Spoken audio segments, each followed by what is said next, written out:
Welcome to the Pranalakshmi podcast with Danielle and Donna Politis. On this podcast, we discuss everything to do with a woman's life.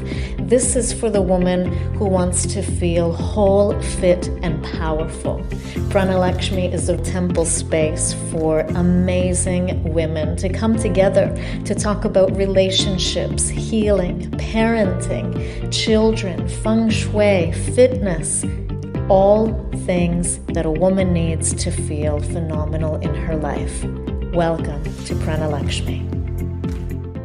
I am here with Danielle. This is a podcast for really passionate women, entrepreneurial women, even stay-at-home moms that really have a drive and a passion in life to really focus on their purpose, their healing, and diving into what it means to become a better person, to be your whole self. And so we've got a special guest today, and I have a huge smile on my face if you're listening to this, because this special guest is actually one of my dearest and closest friends, even though we just admitted that it's criminal how we haven't spoken as often as we wanted to in the last few years. But there's certain relationships in life, certain friendships that even though they, the distance is thousands of kilometers, our hearts are truly connected and the love is there. So this special guest, her name is Alyssa Cohen. Our friendship goes back over a decade. Alyssa is a mom to 3 absolutely phenomenal kids that I'm sure the whole world will hear about one day. They're going to do amazing things. She's a somatic therapist, a true healer. She's helped me heal through our friendship, which is quite amazing. And she's been working in the field of holistic health for over 25 years.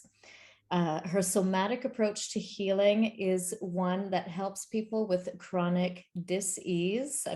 I'm reading some of this from her website. So she's got the word dis-ease in 2 parts because it's just that. It's us not feeling at ease with our true composition, our true way of being that we're meant to be in. And she helps people with pain and trauma. So this is really deep stuff, folks, and I know the people listening are ready to hear this. They're ready to explore these topics, excuse me. And Alyssa has also created what's called the Life Transformation Intensive, and I'll let her tell us about that as well. So in today's topic, we're looking at meditation as medicine. How can we use meditation as a healing, as a treatment for ourselves? And personally, meditation has been one of the biggest components in my own transformation and healing process. And it dates back to when I was in my first year university taking an anthropology 101, and our professor had us go and really discover different life spiritual traditions and religious traditions. And it led me to a Buddhist temple in Toronto. And I walked in and there were about 60 people there, full on in meditation. I was actually sent to a pre-meditation room so I could settle myself coming in from the outside world. And then I was led into the meditation group. And I remember sitting there, and it was my very first time in a meditation practice.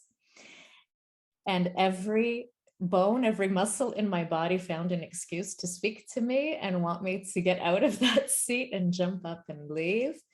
And yet my spirit said, and I get goosebumps just thinking of this, that this was the beginning and actually what I was looking for. And that turned into a 20 plus year journey into yoga and meditation and spirituality and self-help and on and on. But this podcast is not about me.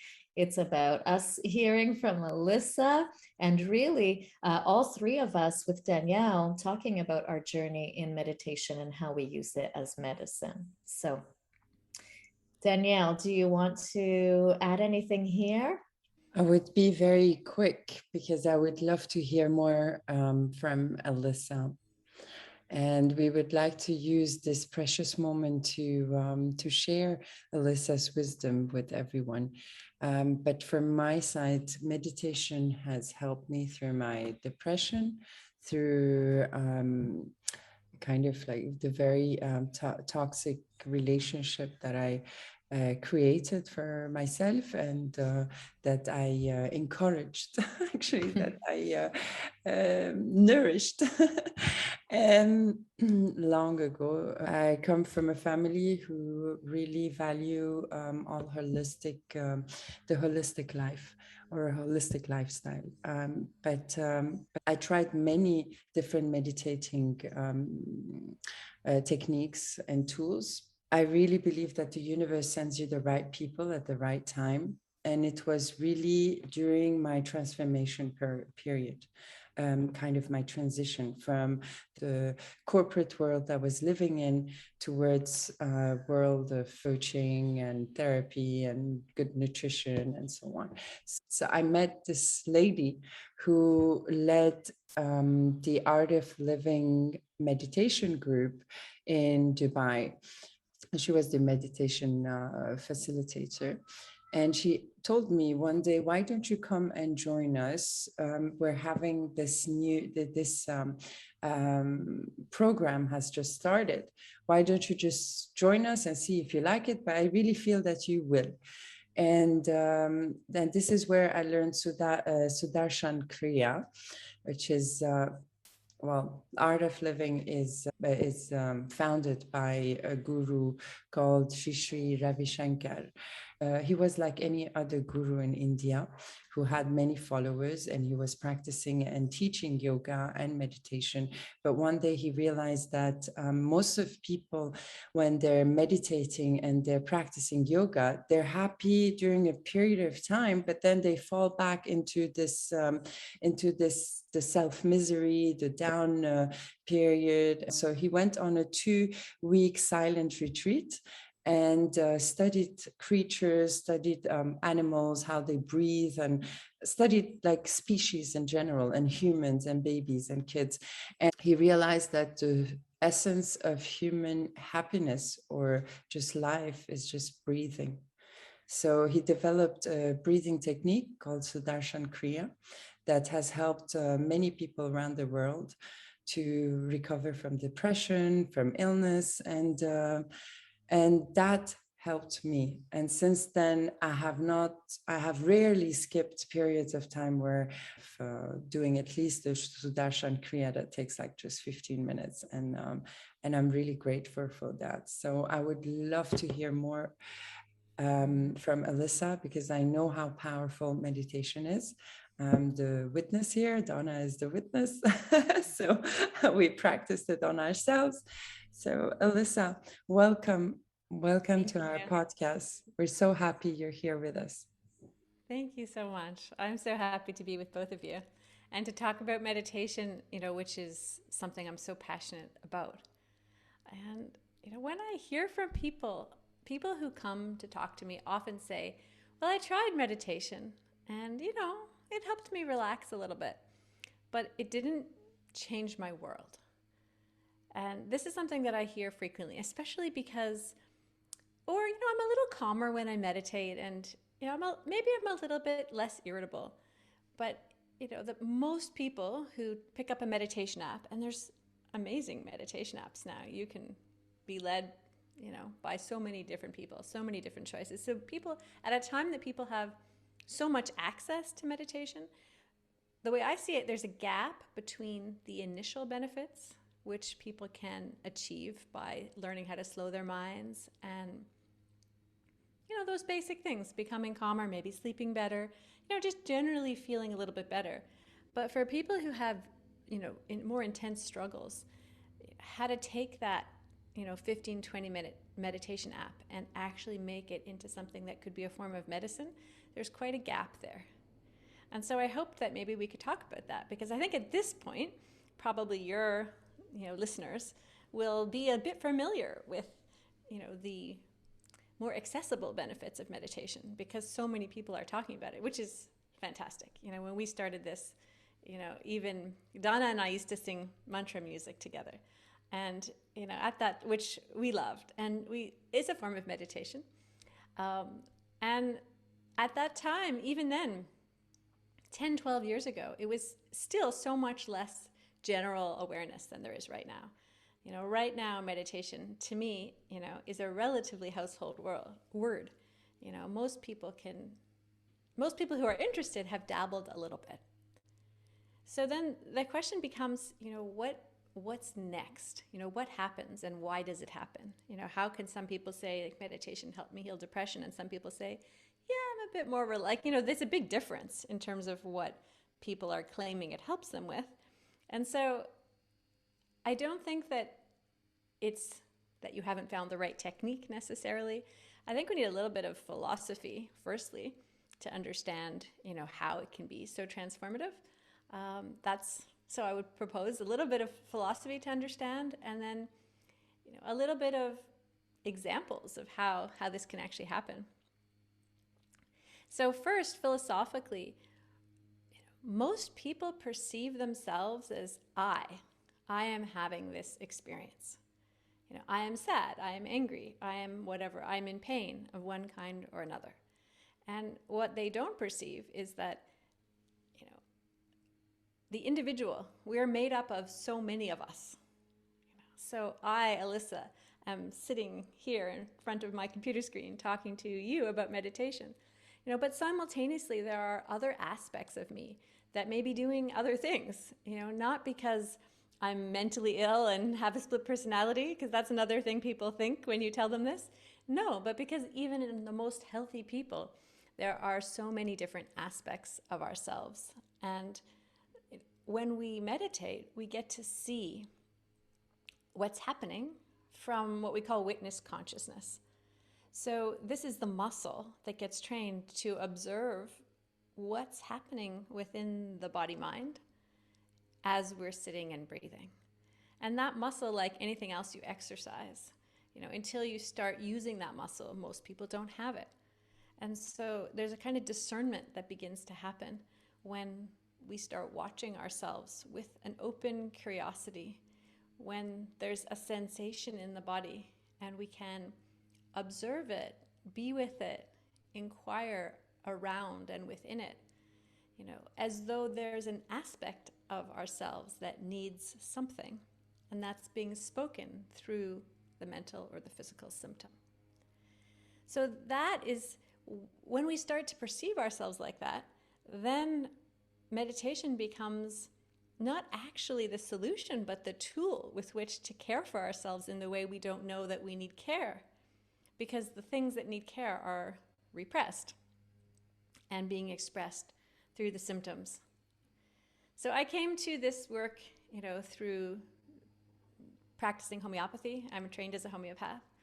And I saw that people would come and tell me all their symptoms. And they may know that there's a little stress in their life or whatever, but they didn't really understand, like, what's under these symptoms. And that's where I began to focus. I became fascinated with all these people with, and some of them similar patterns of symptoms, like what is under that is giving rise to this expression of symptoms. And so right there in the homeopathic consults, I started bringing in some of this somatic therapy to try and teach people to listen to their symptoms as though the symptoms are trying to talk to them, which is relatively simple if you have a random one-off symptom. But when you have a complex condition, and this may be going on for many years, it becomes very subtle and not so easy to listen. It's not just, oh, I don't eat gluten or don't eat sugar. It's so much more complicated. But the practice is the same no matter where you're starting. If you're a healthy person or you're in some sort of pain, disease, trauma, struggle, that for everybody, the process is learning to be with ourselves, with presence, with this witness consciousness, and with an acceptance of, well, this is where I am right now. And It's from that place of being able to actually be in our own discomfort and being able to hold space for that. That's a big topic, holding space. Lots of people have different ideas about how that works. And I was going to Sure, you have add lots to, to say. well, actually, I was going to add to the being with the discomfort, because I think a lot of people are perhaps scared to go there. And I think that's why many of us avoid therapy or avoid looking at our issues, because it can actually bring it up to the surface even more, right? Once you start facing it, it can actually intensify because it needs to be addressed. And I think that scares a lot of people. So what would you say to that? How would you address that, especially if someone is perhaps in quite acute pain, or if someone's dealing with a really chronic condition that they're kind of fed up with, in the sense that they've seen so many people to try and heal this, they're not finding answers. Even in your own journey, actually, I was listening to a recent podcast of you, just to, kind of get in the whole mood. Can I just add something to this? My healing process through the meditation I learned to this. I mean, everyone has got a different meditation that resonates with them, but through Sudarshan Kriya, for example, it was not just the Kriya itself, but it was the process of learning it, because I had to take 5 days, if I'm not mistaken. It was a 6-hour day workshop, where we had a group, and we shed all the negative feelings. And I remember some people got diarrhea, some people started like really crying hysterically, some people were laughing hysterically. I was crying. The cleansing process of the 5 day was so intense that I couldn't, from day number 3, I couldn't stop crying until day number 5. I kept on crying, and I didn't know why I was crying. It felt like as if my soul was cleansed, and I had like a renewal of my soul, or my soul was breathing again. But you also did that in community, all right? Yes. So the question of how do we handle things that are intense, with support, Yes, is the answer in one context or another. And there's so many ways to get that support. But there's a reason what is suppressed is suppressed. At the time that it happened, we didn't have the resources to allow that emotion to move through us. So as we get stronger in our healthy adult self, we have the capacity to either participate in a group where there's a group holding, where there's a leader who's been through this, holding the people who are learning. So you step into some kind of container where there's someone who has experience doing this type of work that can look you in the eye when you're scared and be there to trust that you will be able to go through it. And the other answer to how do we go through something that is intense is slowly. Slowly, gently. It doesn't need to come as a great explosion. Most people can't handle that. And the beautiful thing about the practice is just showing up, bit by bit, and trusting that we will strengthen enough to, and this is the part that I love the most, is, as we learn to strengthen and connect to something greater than us and strengthen ourselves, we can bear witness to the pain that's within us without re-entering it. And that to me is such a significant distinction of how we can use meditation to heal trauma, because the trauma is stored in the body. So we need to access it through the body in order to relieve this matrix upon which all the symptoms are resting. We have to reintegrate these wounded parts that are hurt and that we don't even quite know because we are so habituated to it. But it isn't going to happen because the mind has so many protective layers. those thoughts that distract you are also protecting you. So it's not going to bring you from day one, into the heart of your deepest trauma. It will bring you to what you can handle. It might not always feel like that, but it will bring you to what you can handle, on Monday and on Tuesday. And we just keep sitting, and the process and the practice deepens. I love how you describe that, and I love Danielle sharing about the crying. When I had the yoga studio and I was teaching many people on a weekly basis, and some would come to me and say, Donna, I've never done yoga before, and I've heard that, and we're talking about a number of years ago, and even when I first started teaching, it was a little less commercial than yoga is now. So there were a lot of questions, and I remember people coming to me and saying, I've heard of people crying in yoga poses in the middle of class. Is that possible? Is that going to happen to me? Am I going to be a puddle on the floor at the end of class? And I couldn't answer them, because everyone's spontaneous healing comes at its own time. Everyone is able to see their own pain, their own trauma, layer by layer, as you say, witnessing it slowly and gently. So, and some people were looking for that kind of emergence of emotional freedom, let's call it. Alyssa, I love that you take it back into the body. And I think when people see this title of the podcast, using, meditation as medicine, can we take it a little further? Can we take it a little deeper in terms of what would you suggest? I know you've mentioned some first steps as to how someone could get into meditation as a practice for healing. What would be some of the guideposts along the way? Or I'm thinking specifically, like in the practice of rapid transformational therapy that Danielle and I are trained in, we use a process called cell command therapy, where we can actually use the subconscious mind and very specific phrases and words specific to our clients' issues that can help to start heal them on a cellular level.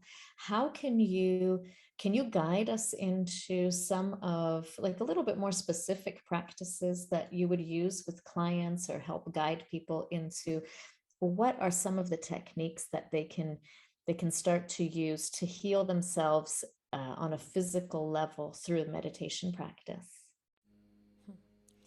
Well, I have a 10-minute meditation that I created for people who are just starting. I can share it with this video. It's for grounding and self-acceptance. And this is an interesting conundrum, that people who are in pain of any kind, most of their energy is caught in two places: getting through their day, surviving with whatever is ailing them, and the other is getting out of whatever is ailing them. So they're either surviving or trying to get out. There's almost no time spent breathing into what is. And so the way through is actually through, not out. The way through is in. And that's not easy to tolerate when you're in a lot of discomfort. But what I have seen, and it's just 10 minutes, and it's 10 minutes of practicing simply being in the body as it is, with whatever ails you. And acceptance of what is actually the first step that most people skip in being able to heal anything that's chronic. We need to come to a place of trusting that we've done the best we can. The body and mind and the choices that we made, even our bad choices, they were the best choices that we were capable of making in the moment that we made them. And so when we can see, not I made a mistake, not I was wrong, but I did the best I knew how to do. And now I'm learning and growing, and I'm going to make a different choice. And we have to trust. We don't have to, but this is how to heal. When we can come into trusting that everything we're suffering with makes sense. Nothing is happening to us by a random external force that has to be obliterated, which is how people perceive their medical care. Everybody that I've ever worked with, even with people with advanced neurological disease and really objective things wrong, you can always weave back through their story, through their life, through their childhood, and understand where their system became so overloaded that it began to slowly break down. And over time, it became these symptoms that got named as this syndrome that became this thing. But no matter what thing you have, or no matter what you're struggling with, that's where you are. That's the starting point. So to me, the practice of meditation at the beginning, before we start talking about witness consciousness and getting into all the layers of how to help those wounded parts, the very first step is practicing, because it is a practice. We don't know how to do it. Practicing accepting ourselves and hearing the resistance and coming back to accepting that this is where I am, and accepting that this is where you are, as much as it's really hard to be there. Wow. Thank you for this. Really precious. And I always tell my clients or our clients that change is pain.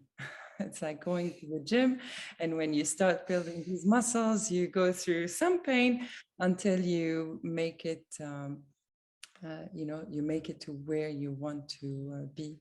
I'm going to invite Alyssa back. I think it would be amazing to hear more from her. Danielle agrees. So, Alyssa, we'd love to have you back.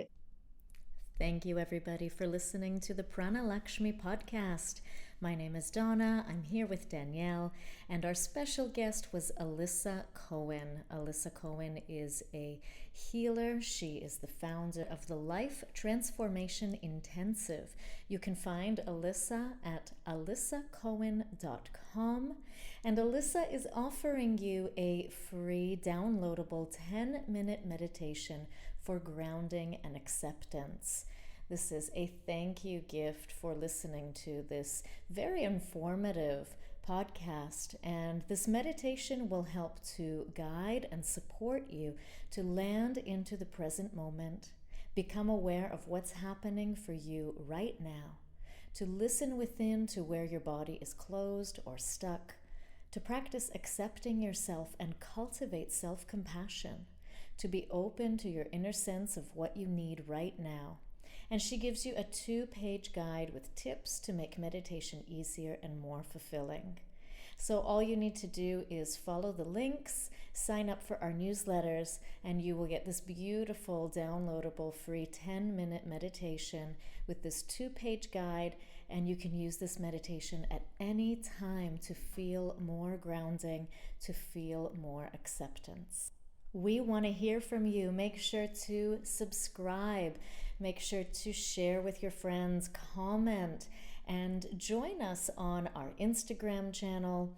Join us on Facebook, on our Telegram channel, and you'll find all those links in the description below. Thanks again for listening. See you next time on the Prana Lakshmi podcast.